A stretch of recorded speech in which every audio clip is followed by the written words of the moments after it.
Come out, ye black and tans, come out and fight me like a man. What's the story with Ireland? So lads, just to very quickly explain that song I was singing when I walked on camera, it's a song called Come Out Ye Black and Tans. Now, it's not racist, and the reason why it's not racist is because it refers to the colour of the uniform that the British forces wore when they were occupying my country. That's why we called them black and tans. Also, a regular shtick for this channel is going to be, every episode I'm going to bring something out of relevance to the subject that we're talking about and put it on this table here.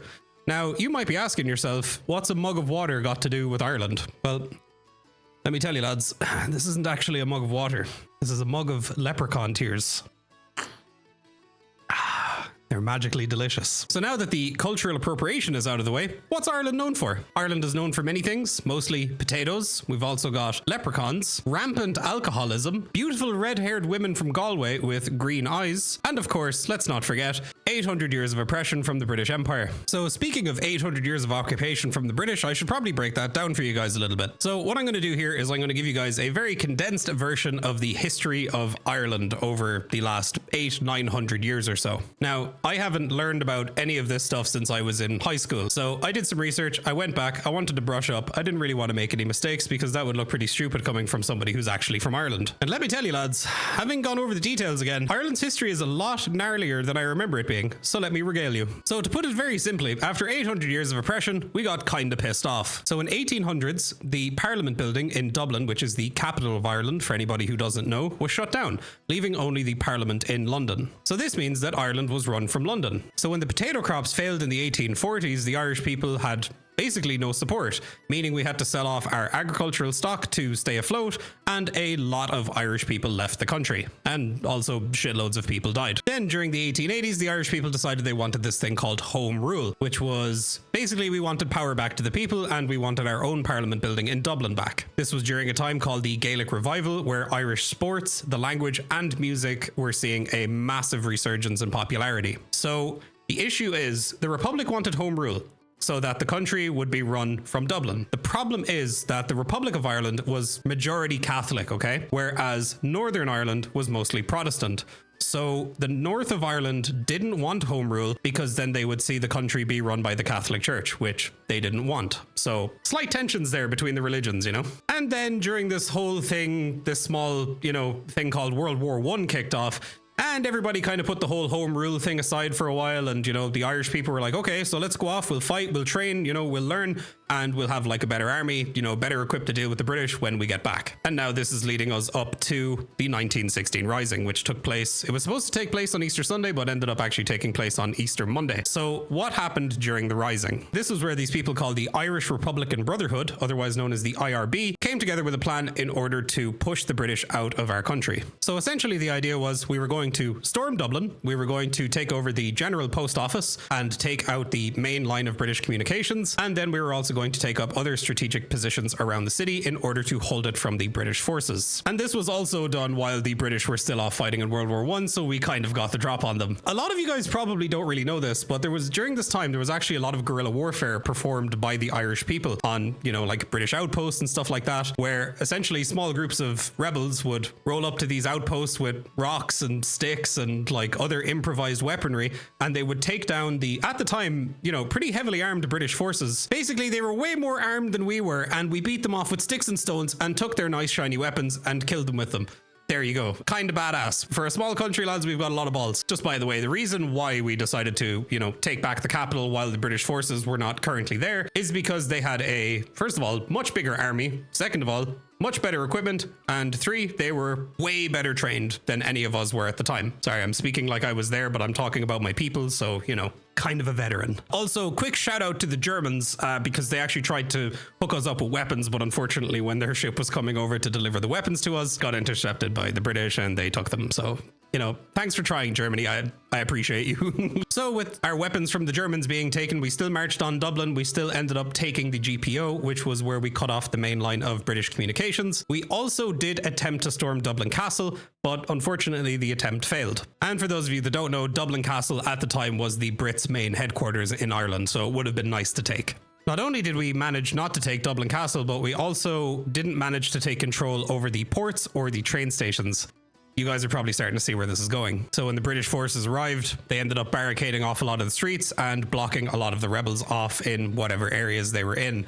Not only this, but the British also decided that they were going to start performing artillery strikes on known locations of the rebel forces. So we didn't have anything to shoot at, and they were basically just bombing us from a distance. It was not pretty. And then the next day, more and more British forces showed up, so that was essentially the end of that. The fighting did continue on for about a week. I think it was specifically about 5 days before the fighting kind of ended. But here is where the British massively fucked up. So the person in charge of deciding the fates of all of these Irish rebel leaders that were captured decided that, hey, we should execute all these people. In executing all of these people, he just went ahead and created many, many, many martyrs, which lots of people sympathized with, and they were like, hey, these people are fighting for something, maybe we should fight too. These people are dying for something, maybe it's time we risk our lives in order to, get our country back. So this was essentially the one mistake that the British made that did eventually lead to the de-occupation of Ireland. The people who survived the rising then went on to fight in the Irish War of Independence, which eventually led to the creation of Sinn Féin. Sinn Féin was our government body at the time, which won by a majority vote, and then became our government pretty much. And then the treaty was signed and everybody decided to stop killing each other. So this is essentially where the division took place. The north of Ireland decided that they wanted to kind of be their own country and remain a part of the UK, whereas the Republic of Ireland wanted to go with Sinn Féin and become this Catholic republic, I guess. And at this point in time, we were finally free from British rule.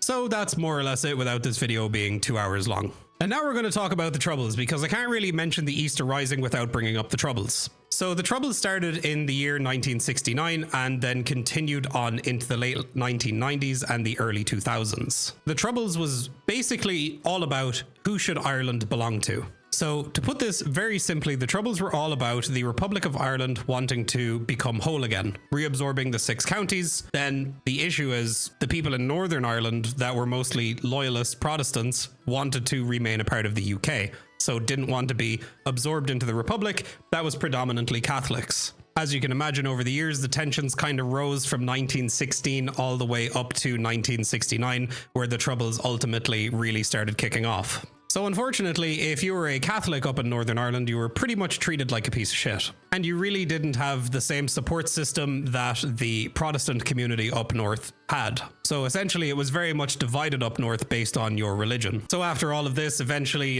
tensions rose to the point where fighting broke out, and then the British forces had to come into Northern Ireland and be like, hey, would you stop killing each other? And this is really where the Troubles kind of kicked off.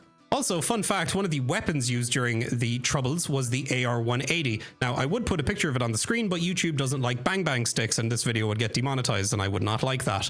But if you guys want to learn a little more about the AR-180, I actually did a video with Brandon Herrera, so I will link that down below, and you guys can check out Brandon's video. So from this point onwards up north, there was a lot of segregation where people were put into different places to kind of, quiet the fighting down a little bit. And as you guys know, a good way to calm tensions is to tell people where to go and what to do. So as you can imagine, this led to a lot more conflict up north, which led to not only a lot of Catholic people dying, a lot of Protestant people dying, a lot of innocent people dying, but also a lot of children dying as well. It was kind of a bad time. The main form of violence up north came in the form of sectarian violence. For those of you that don't know what that is, it's basically attacking somebody based on their religion. That's all you really need to know. So how did the Troubles end? Well, basically it was both sides realizing that neither side was ever really going to get what they wanted. And at this point in time, everybody was really kind of getting sick of the violence. So this is what led to the Good Friday Agreement being signed, and the violence up north taking a massive downturn. And to this day, it's definitely a lot better than it was back in, the 70s, 80s, and even early 90s. So after all of that, there are still people in Ireland that still hope for a united Ireland, being the entire 32 counties, being the Republic of Ireland, but I'm still not really sure if that's ever actually going to happen. So moving on from all of that awful gnarly history, let's get on to something a little bit more lighthearted, because Ireland is actually a very cool country, and I'm going to give you guys some very cool facts about it. So the way in the UK their police force is commonly referred to as coppers or bobbies, or You know, similar in the US, the police force is referred to as racists. In Ireland, we actually have a really cool name for our police force, and it is the Gardaí Síochána, which is Irish. That is our language. Yes, we do actually speak a different language in Ireland, believe it or not. Most of us had to learn it in school. But what Gardaí Síochána means is basically guardians of the peace. How fucking badass is that? Isn't that fucking cool? Now we're going to move on to some fun facts about pubs in Ireland. So I hate to break it to all the Americans out there, because I've actually been to an Irish bar here in San Antonio where I live now. The atmosphere was right. The floors were sticky. Wasn't too bad. Got up to the bar, ordered a pint, and then I had a look at the menu and I realized that they were serving orange chicken. I hate to break it to you guys, but if you're an Irish bar and you're serving orange chicken, you're not actually an Irish bar. So I'm going to break down for you guys what the criteria is for an Irish bar. A true authentic experience. Number 1, an Irish bar must smell of piss and stale cigarette smoke. Number 2, there must be a group of old guys in the corner, wrinklier than your granddad's sack, drinking pints of Guinness. And number 3, there must be some annoying prick in the corner of the bar with a guitar trying to get you to sing rebel songs with him. So to all of these so-called Irish bars in America, you guys have got some fucking standards to pick up. So in this video, I actually have a little game for you guys. So I'm going to list out some Irish phrases which are very commonly used, and I would like you guys to guess what they mean in the comments. So starting off our list, we have shite crack. All right, so shite crack refers to not somebody who has terrible hygiene, but somebody who isn't very fun to be around. My friend John over here, he's shite crack. Few scoops. The term few scoops refers to we're going to go out to a bar and have a couple of pints. That's what a few scoops means. Pure mild. The term pure mild refers to the weather being not very cold, not very hot, but it's pure mild. Haunty Bjor. Now we next have the phrase Haunty Bjor, which is a very specific phrase to the city that I grew up in, being Limerick. A Haunty Bjor refers to a lady who is not dressed very nicely and is wearing some, let's say, I'm being very careful with my words here. I'm being so unbelievably careful, you guys don't even know. Wears not so nice makeup and it doesn't exactly have a great grasp on the English language. Sneachta. Now, sneachta is actually the Irish word for snow, which is also a slang term for cocaine. Baltic. Baltic. So using it in a sentence, Jesus, it's pure Baltic today. That means it is freezing. It is very, very, very cold. Awful Egypt. Awful Egypt refers to somebody who is a little thick in the head. You're stupid. If somebody was being a dumbass, we would call them an awful Egypt. Acting the maggot. Acting the maggot. Everybody has one person in their friend group that does this all the time. It essentially refers to somebody who's doing stuff they're not really supposed to, just kind of having fun, but come down off that signpost and stop pissing on that car. That's acting the maggot. I'll get the wooden spoon. Get the wooden spoon. I may have just triggered any Irish people who are watching this. Back in the day when we were kids, if you were ever bold, your parents would come out and say, you better stop that now or I'll get the wooden spoon. And essentially it was a wooden spoon that they would beat you with if you were a bold little boy or girl. There you go. What's the crack? What's the crack is basically saying, hey, how are you? What's the crack? That's just our way of saying hi most of the time. Sure you know yourself. Sure you know yourself is actually very commonly used with another phrase that we just mentioned earlier. What's the crack? Sure you know yourself. And it basically just means same shit, different day. I will and me whole refers to I will absolutely not be doing that. So if your friend asks you, hey man, can you give me a lift? And it's like a 3-hour drive, I will and me whole essentially means no, I will not do that. Similarly, I will and me shite. There's grand drying weather. Grand drying out.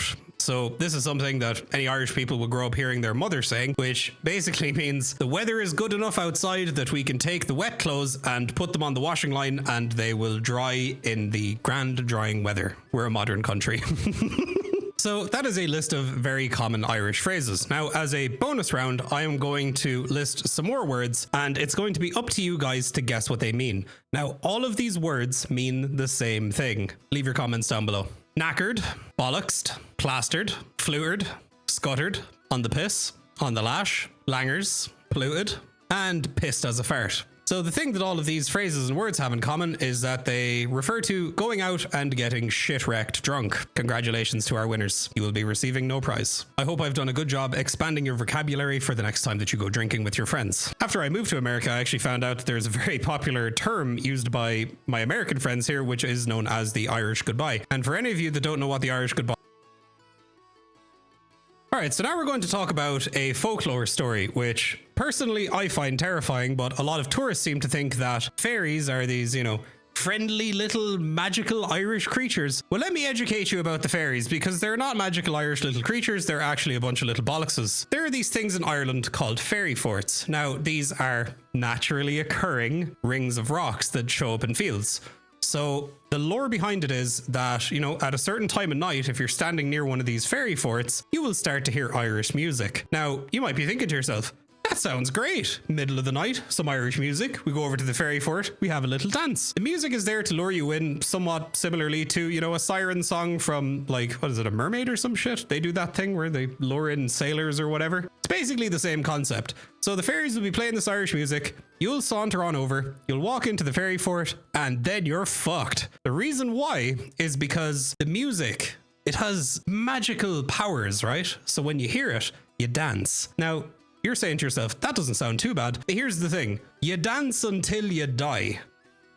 That's kind of the story with fairies. Now, that's not really something that they teach kids, but as I grew older, I did a little bit of research into it and I found out that little tidbit of information, and I think that's absolutely terrifying. So there you go. There's a little story about Irish fairies that you can tell your friends to scare them. And the last thing we're going to talk about today is the Irish car bomb. Now, having moved to America and, all of my friends being American, I'm the token Irish person of the group. Every single time we go out drinking, haha, Dave, you gonna get an Irish car bomb? Haha, don't start your car tomorrow. Just to put that into perspective for you guys, that is essentially like an Irish person going over to America and making a joke about 9/11, which is still hilarious, but you might get a slap for saying it. Gur má go as vacant, agus slán go full.